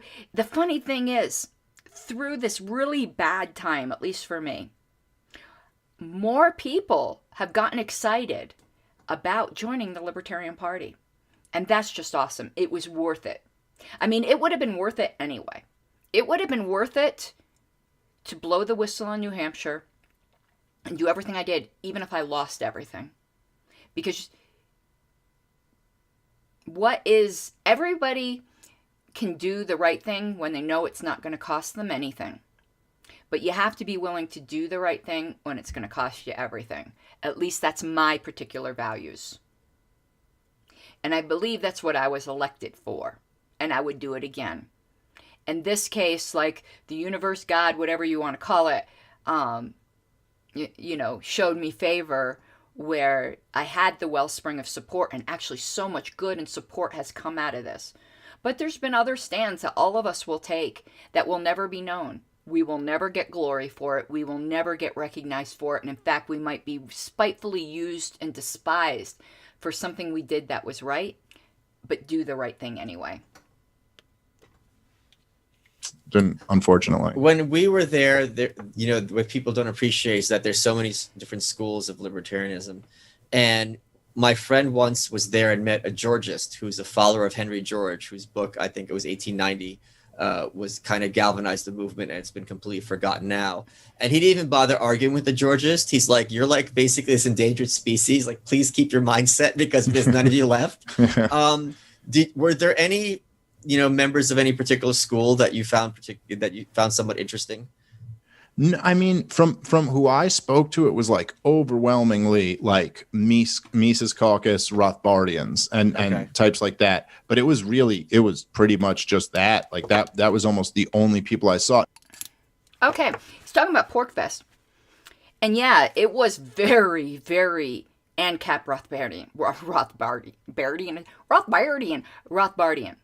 But I thought it was interesting that in Michael Malice's experiences that Georgists are an endangered species, there's a lot of Georgists in the LP. I never would consider that. I mean, it's certainly a minority view, but it's for a minority view, it's still fairly popular in the LP. So I don't know. I highlighted that clip just because I thought that was strange that wasn't Michael Malice's experience. It's certainly my experience. I bet you in the audience right now there are several Georgists. I always have Georgists in my audience, even though I'm not one myself, and I actually strongly disagree. I mean, in any libertarian audience, I think there's always several Georgists. Curious, if you're a Georgist in the audience, make yourself known. I won't pick on you. But I just thought that was interesting. And we'll go on to the next one. And I'm going to take these headphones off because I think I'm going to put on a wig. Why not? While we're doing the glam look. So I got to unplug my headphones. Hopefully it won't cause an echo. I don't think it will. Let's start with this. I mean, I know you want to address some of the things that were said, but one of the things that Matt said was that when you debated Nick Sarwark was right about the purpose of the LP and the idea that most people know liberty and don't want it. And basically that the LP is supposed to, what you're caring about is getting votes over delivering a message. So you want to start there? Sure. Well, I would say that a good rule of thumb is that anytime you're agreeing with Nick Sarwark, stop, take a breath, and really question whether or not you're getting this right. So what Matt said was, and by the way, I kind of appreciate that they were so shitty and kind of so insulting to me when they were on Clint's podcast, because this kind of it gives me license to take the gloves off a little bit. So it's like, okay, if we want to do it like this, like when I reached out to Matt, I was kind of like, hey dude, I thought that was a really good podcast. I disagree with a lot, but I appreciate what you were saying. And he was like kind of apologetic, like, look, I'm sorry if I've been too critical of you and this and that, but like I really appreciate what you do and you had a big influence on me. And I know I've been critical of you. And I was like, yeah, dude, be critical. Like if I'm getting something wrong and you think so, let me know. That's fine. But then they went on this other show and they're calling me all types of narcissist and predator and all this shit. So now it's like, okay, let's fucking, if we're going to do it this way, then okay, let's take the gloves off. So what he said was that Nick Sarwark was right in saying that the point of the Libertarian Party is to get votes, not to change people's minds, not to spread a message. Like, okay, bullshit, absolute bullshit. Like the idea that what Matt said was like, you're using a tool in the wrong way. Well, what the fuck does that mean? I mean, that's like saying a screwdriver is a tool for screwing in screws. And if you're trying to pry open a closet door with it, then you're using this tool in the wrong way. And it's like, okay, well, I just pried open 3 doors with it, and I'm about to pry open this 4th. So I don't care what you tell me this tool is for. It's effective in this way. And the truth is, the fact of the matter is that the vast majority of people who are libertarians, including me, including you, including Cypherius or whatever his name is, including him, including just about everyone you'll talk to in this space. Oh, how did they get introduced to these ideas? How did they get converted? It was through a presidential run. A presidential run is using a political party is a great messaging tool. It's a platform to give speeches and TV appearances and radio appearances and all of this stuff. So the idea that it shouldn't be used this way is that, I mean, it's just an assertion with nothing backing it up. And I can tell you that it can be used to spread this message and wake people up with demonstrable empirical evidence.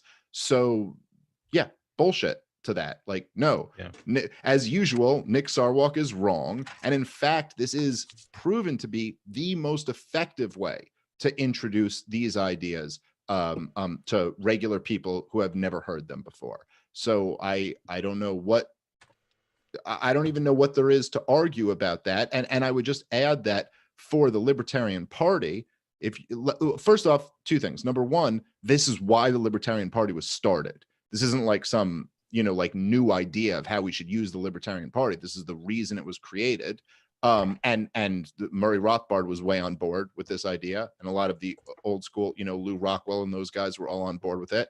And on top of that, I would also say that there's really no question that it's kind of the best way. Okay. You guys should hear me now. I thank you all for letting me know that when the power went out, also my mic input got all screwed up. I was a big dummy. I didn't plug in my laptop and it just went poop. So I will be combining these two into one file eventually for my YouTube channel for those of you who want to watch it. But I felt like a big dummy. But yeah, and got my full glam wig on, because if this is a get ready with me, I've got to do some get ready with me. So let's go back to comments. And thank you, Sam. I'm glad that you like the glam wig there. Okay, perfect. So first of all, I laughed my ass off when he said, if you find yourself agreeing with Nick, you should stop. It's a shame, because Nick used to be spot on. He's kind of, the cheese has slid off that cracker. But Dave Smith is absolutely correct. I did a show on this. I'll probably link it in the show notes, or I'll do another show on it, because this can't be said enough. The Libertarian Party was founded to spread the ideas of liberty, not to win elections. That doesn't mean we can't win or we shouldn't run candidates. But if we just want to deal with history, history does not care about your feelings. That wasn't the purpose we were founded for. Dave Nolan, I think, listed 6 reasons why he founded the party, and electing candidates was not even one of them. Running candidates was. But he knew the odds were stacked against us, and he ran candidates to spread the ideas of liberty, because that is what would eventually change culture, that would get candidates elected. But you can't put the cart before the horse. And so on this point, Dave Smith is absolutely historically correct. We had a weird Twitter exchange that clearly stuck with him a lot more than it stuck with me, which happens to me a lot. And I still haven't figured out exactly how to manage this area of my interactions yet. That one of these things that happens with me a lot is that people come talking shit to me on Twitter, and I give it back to them. And it ends up sticking with them a lot more than it sticks with me. And I think part of this is my background as a comedian. Like when I came up in stand-up comedy, like you went to the Comedy Cellar and the table in the back was like Patrice O'Neill and Dave Attell and Greg Giraldo and like these just savages. And the whole culture there was just roast culture. Like you rip everyone apart, and if you could land one back on them, that's good. So when people come at me like talking shit, it kind of just rolls off me, and then I'll throw it back at them if they come at me like that. And so, but then a lot of other people don't exactly have that same background. And so I think I created an enemy out of this guy that I really wasn't looking to do. Like he came at me on Twitter one time saying something, and I was like, yeah, I think that's just like a bullshit argument. And he was like, well, you're a pretty shit comic if you don't understand this argument. And I was like, oh, excuse me, I guess I'm a shit comic, but you're an excellent prostitute or something like that. Like that's literally was the extent of my response. And he has hated me since then. I found that exchange pretty interesting, because he's dealing with some critics now who apparently he had some Twitter exchange with, and now they've hated him forever. Where he said Twitter exchanges that don't stick in his memory seem to stick in the memory of his opponents much longer, and he's trying to figure out why that is, and he thinks it's partially because of his comedy background. I think it's partially that, but I also think perhaps he's forgotten his own celebrity. When you're someone that's even minor well known or more well known than the person you're talking to, them talking to you and you engaging with them is kind of a big deal to them. And it's much more memorable than it is to you because you deal with a lot of people. I'm not a celebrity by any means, but within libertarian circles, I'm more well known than a lot of people. And I find this happens to me quite a bit. People will remember something I said to them 5 years ago that I forgot within 5 minutes. And if it struck them the wrong way, they've hated me for those 5 years. Now, I can't picture holding on to anything that long. It's just not my nature. But it is pretty common. So an exchange that might have meant nothing to Dave was a big deal to the person that had the exchange with him. And yeah, some people will hold a grudge for a really, like, frighteningly long time. And people who have any amount of celebrity need to remember that. And I do think the comedy background comes into play because he's very used to, it's common in his culture to just lob these things back and forth. But there's also this weird sense of entitlement that people have towards people who might be celebrity figures, either minor or major, where they think they have the right to say absolutely anything awful to somebody if they're even semi a public figure, but that public figure does not have the right to respond in kind. And that's not right, but it's reality. So I just thought that was super, super interesting. And Foodaboo says, I think of the LP as a sort of gateway drug to liberty ideas. It's presenting unfamiliar ideas in a familiar way. Exactly, in a political context. And I think I probably forgot, and I'm so sorry, to either recognize or say thank you to several people who did super chats. And I do appreciate it from the bottom of my heart. As you know, and I hope I don't change if my channel ever gets bigger, with big channels, it's necessary to do a super chat to get the host's attention. Obviously, I give attention to everybody pretty equally, but I do appreciate it and want you to know that I appreciate it, and that for everyone to know, you know, it's not necessary to do a super chat to get my attention. If you have a good comment, or yeah, I'm going to highlight it no matter what, and hopefully that will never change, but it is appreciated. Putting together these things does take time, and right now it is kind of my job. So thank you. I thank you again.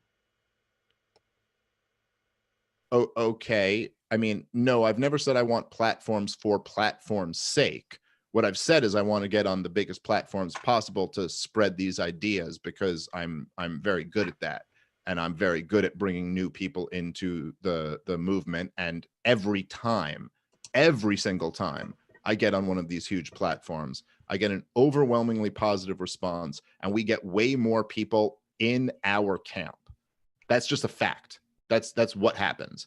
Now listen, I'm not saying it's as good as I'd want it to be, and maybe there could be someone who does it better than me, and if so, I would fall in line and get behind that person.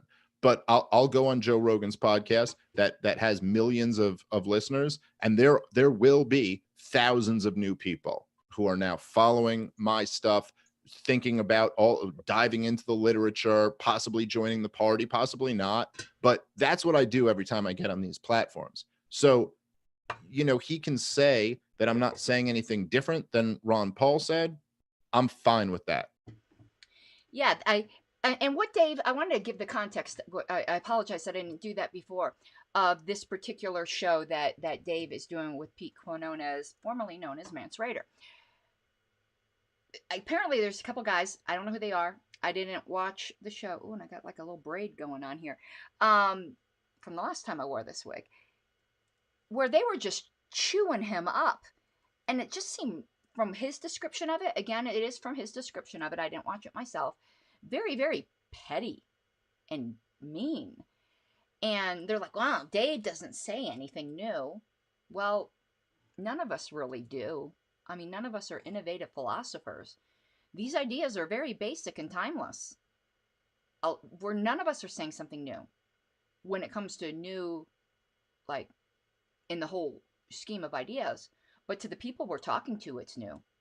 They haven't heard this before. And Dave is very good at this. And he has a large audience. And it seems like there is just some petty bitch jealousy going on with these critics of his. In my opinion, again, from his description of it, which obviously is going to be biased up to a point. There are hundreds of millions of Americans who have never been introduced to these ideas before. And I know this for a fact because I'm out there introducing these ideas to them, and they come up to me and go, or tweet or email or see at shows and go, I've never heard these ideas before. Like, this is crazy that you introduced this to me. So I'm not claiming to be somebody who's saying something brand new that's never been said before. I'm just out there spreading the message to people who have never heard it before. I'm not claiming to be a philosopher. I happen to be very good at presenting these ideas in a way where you go, look, this thing that sounds crazy is actually really reasonable. And the thing that you just take as a given is actually really crazy. So the idea that you think a free market in public schools sounds crazy, like, it's actually really reasonable. And the fact that you think 2 world wars is just, hey, that's the way it happened, that's actually really crazy. Okay, that's an exact, from a different show, almost an exact quote that he said before, and I said it was going to come up again, and here it is again. That's exactly it. We get so used to these ideas, we forget that most people haven't heard them. And they think the world, like the whole status thing, is reasonable and that we're crazy. And our goal is to reasonably present to them the exact opposite. And that's valuable. We actually don't need innovators. The ideas are solid. We need people who can present these solid ideas in an understandable, relatable way. And anyone who can do that, hats off to them. There are people who can do that to different crowds. There are people I can speak to that you can't. And then there are people I can't speak to that will write me off immediately because I have pink hair. There's some people who will accept me immediately because I have pink hair.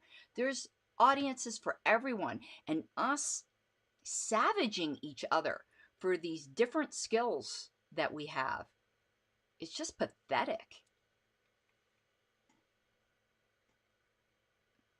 And thank you, Terentia. I think that's the correct way to say it.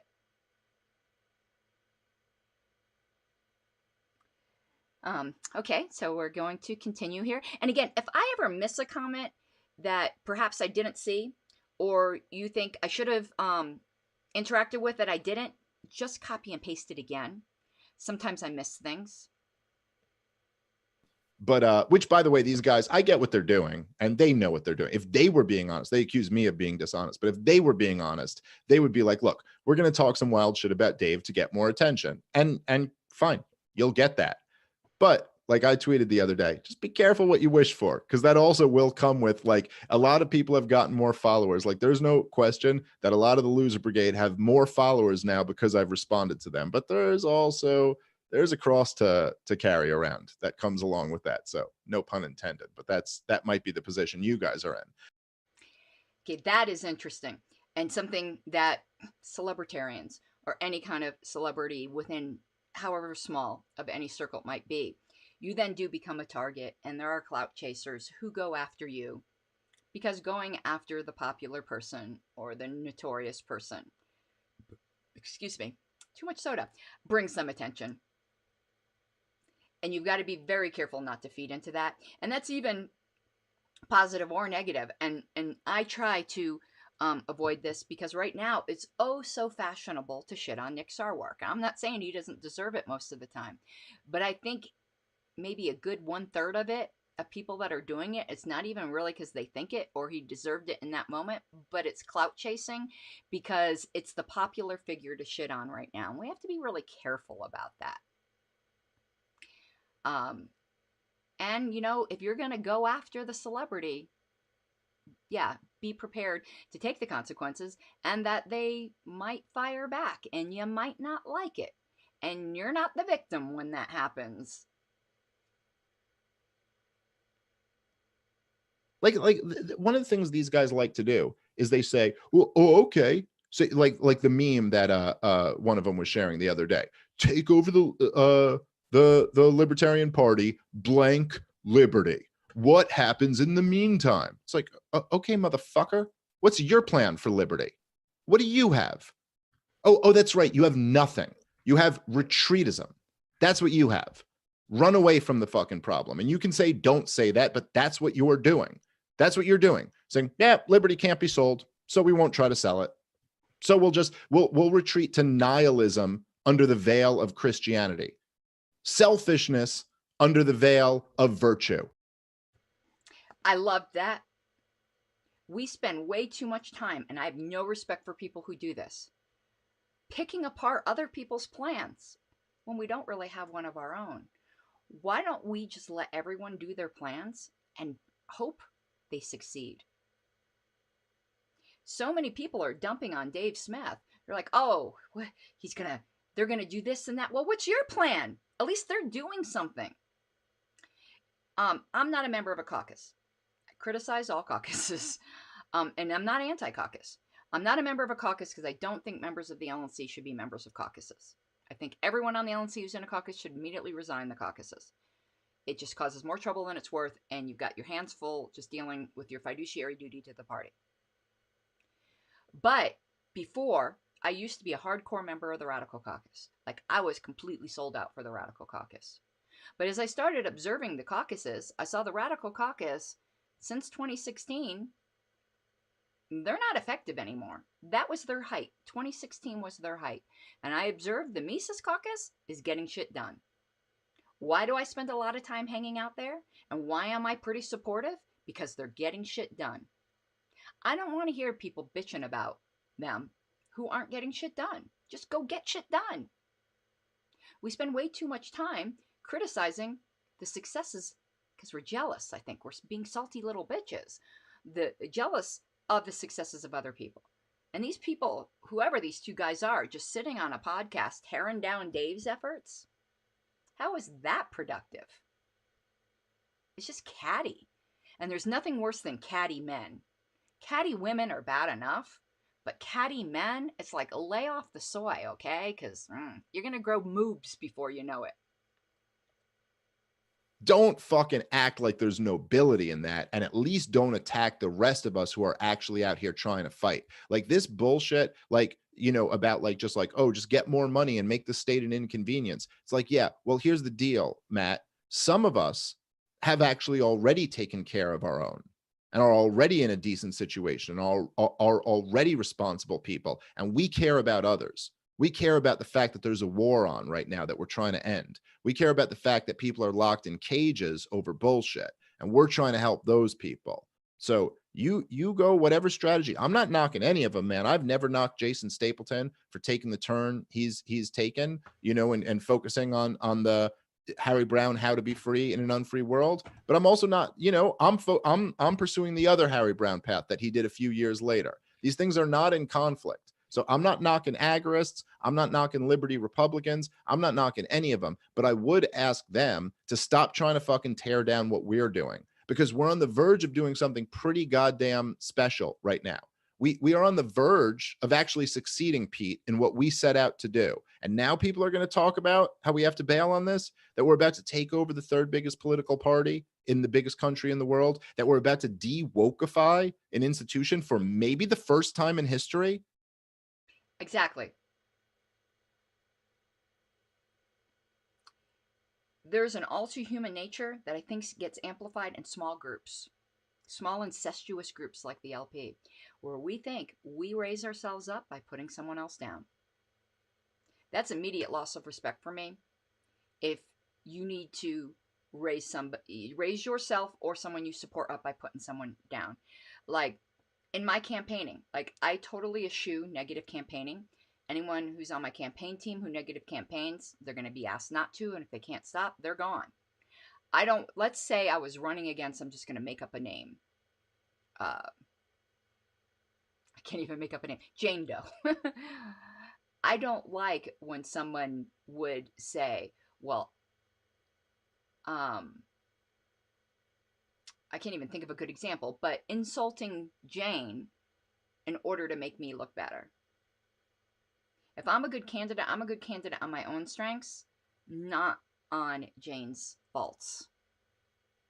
And I'll give you a story, a real life story about this. I can't remember, was it Mississippi? Was it Alabama? It was a state in the South. I can't remember which one, when I was running in 2018. And it was a candidate question and answer. And it was one of those like typical job interview ones. What are your strengths? What are your weaknesses?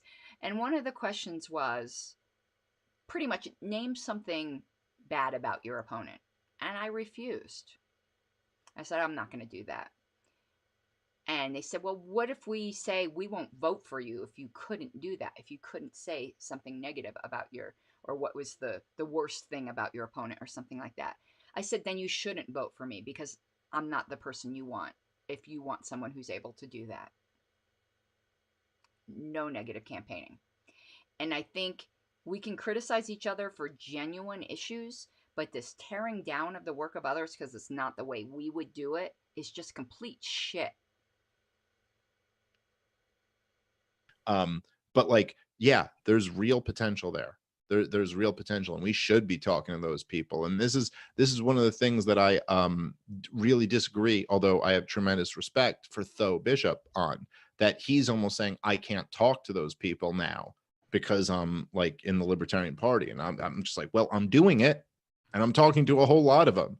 I mean, literally at the marches in Arizona, the protests over like count the votes or stop the steal or whatever, there's part of the problem t-shirts in that group. So don't fucking tell me I can't talk to these people because I'm on this party instead of this party. The truth is a lot of the people, the best people, are willing to just hear your message and hear what you have to say. And so I don't think we have to lie. Like, I don't think we have to claim to know something we don't know, but there's two sides to that.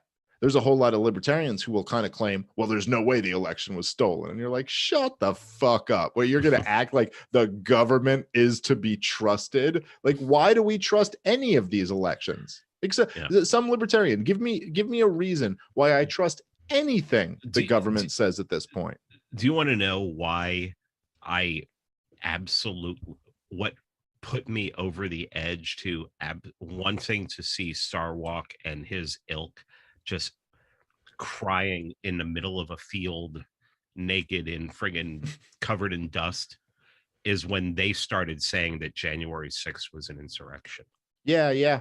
These motherfuckers. Yes, man. But that's valuable, dude. That's valuable to us. And I do agree with Tho that we got to keep in mind that those guys are small potatoes. But I'll tell you, and maybe this is me being a little Machiavellian, but I start going, when I see that, I'm like, excellent, because they're exposing themselves. And this is perfect. It's like, yes, that's exactly what you can count on. The corporate press narrative is what they will put out. And this is why they will fail. And this is why they are failing. I mean, look, dude, this isn't like a fucking game. Like, I mean, when I first debated Sarwark, he was the sitting chair of the Libertarian Party, the longest serving chair. And after that, today, he's noted. I mean, like, we've just dominated this guy. Okay, that is the last of the clips. So before I forget, though, I actually like this look. I don't know. I dig the dual color. This is a cheap-ass wig. I would love to have a real human hair wig that had the dual color. This is like Party City bullshit. But I like the look. I like the glam look. But to conclude out this segment, and I'm getting ready now to go testify at Castle Rock, I'll probably talk about that afterwards. But now I kind of like lost my train of thought a little bit because the wig is squishing my head. Oh, the insurrection thing. First of all, Nick wasn't chair of the party when that happened. That happened this year. You know, Nick had been gone for a while. But I feel the exact same way. Oh, I know. I wanted to back up. Dave really convicted me here. And that's kind of a Christian word. You people who aren't churchy, it means he pricked my conscience here. And I see my videos a little choppy. Very, very sorry about that. I need to hardwire into here. I'm on wireless. You should never stream on wireless. I need to hardwire throughout my house. But I fell into that trap. The LP as a whole has fallen into that trap where you can't talk to Trumpsters. You can never agree with Trumpsters. You can't even get the whiff of being friendly at all to Trumpsters. And that is a bad attitude. We can be hostile to the Republican Party establishment, but your average, everyday Republican or Trumpster is just another person who hasn't woken up to liberty yet. And I was getting kind of snobbish like that. I fed into, and that was wrong, that attitude. And I'm still struggling with not being that way, that we need to be willing to talk to everybody. But the way it started, the way it actually still is in this party, if you're reaching out to Trumpsters, your fellow libertarians will attack you. But if you're reaching out to the left, you're a fucking hero. And that it's not right. That's not right. And the pinnacle of that was the way the National LP handled the January 6th incident. It was not a fucking insurrection. These people would shit their pants to see an actual insurrection. To buy into that left woke bullshit narrative was such a shame. I'm on a committee called the APRC, on the National Committee. That's short for Advertising, Publication, and Review Committee. We review every communication that comes out of the National Party. And we're allowed to disapprove some of them, but only on very narrow grounds.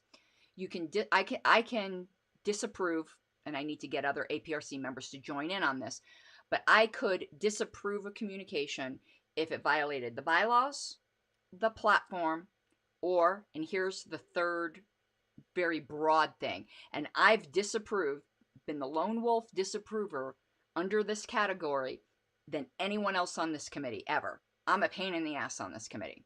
No wonder they wanted to remove me.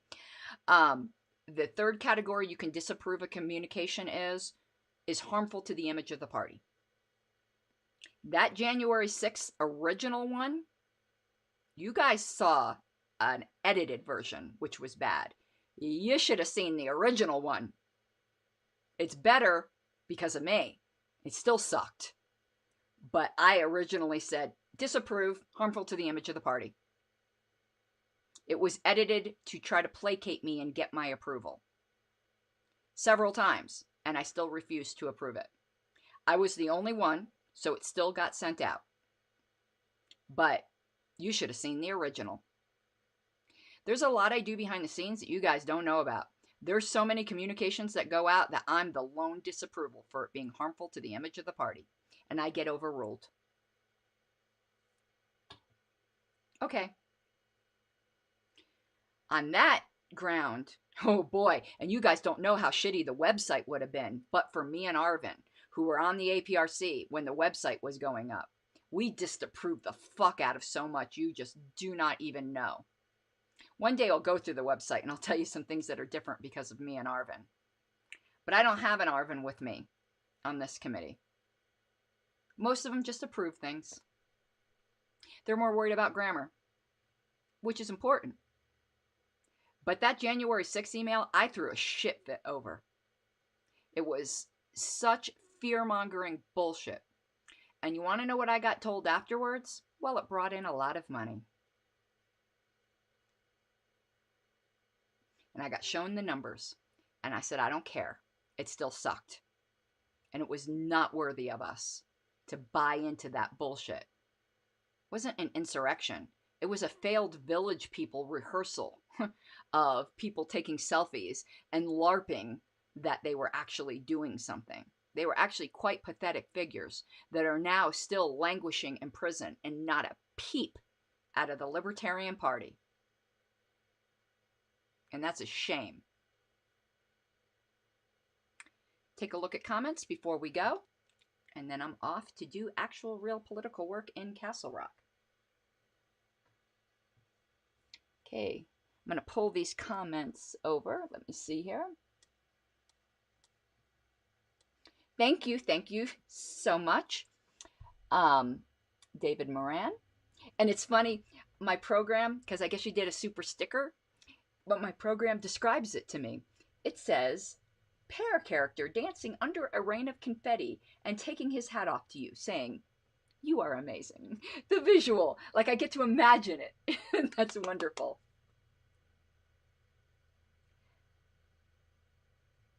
And thank you so much, everyone. Let's continue here. Yes, that is, it's Pete Canona. The two men speaking is Dave Smith, and Pete Canona is formerly known as Mance Raider. Okay, I think, so I've been at this for a couple hours. I thank you all so much. I'm sorry for not plugging. I'm going to put a big note here because I've done that before on my little station to plug in your laptop, girl. But I'm going to get ready. We're testifying. I'll tell you briefly what we're doing before I go, and then I'll give a post report afterwards. The town of Castle Rock is generally pretty good. Douglas County is generally a pretty conservative county in a blue state. All of a sudden, we see, just got notified of it 2 days ago, 4 ballot measures that the town council is considering town sponsoring, so they don't need to be petitioned to be put on the ballot. Tax increases, 4 of them. I tried to get the town council to sponsor putting RCV on the ballot, and they were just beside themselves about how this will confuse the voters, and we can't have them deciding that. But yeah, they're just going to sponsor 4 tax increases. So we're going to testify against them tonight. And one of them is an anti-Tabor measure. Those of you who aren't in Colorado, you don't know about Tabor, and you don't know...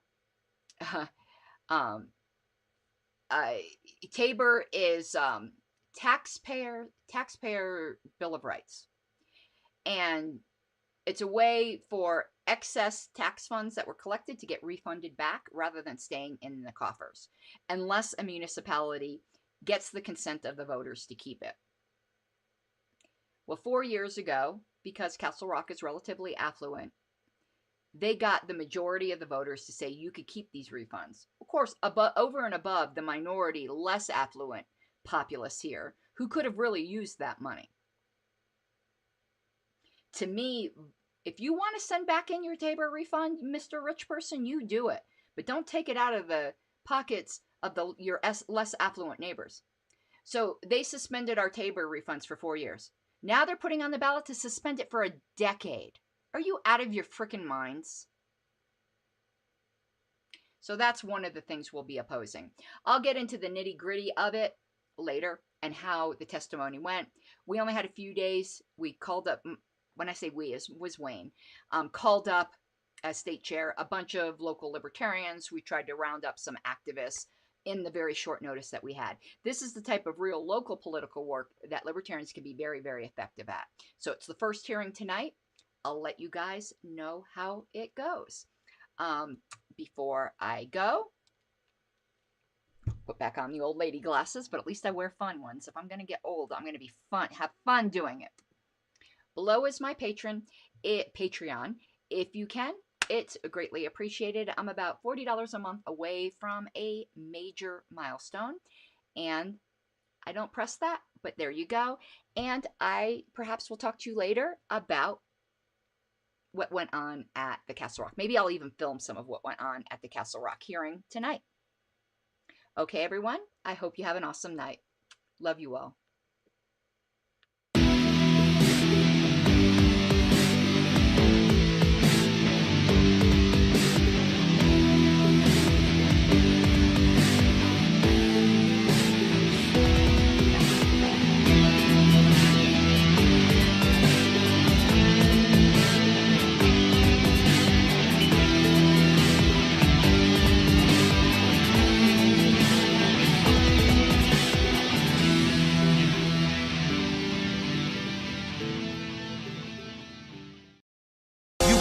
What you're given, that's how we live it. Don't be mad at the system, it's simply how we've existed. I hear a lot of people talking like they politicians and choose to be an accountant because it's safe in the business.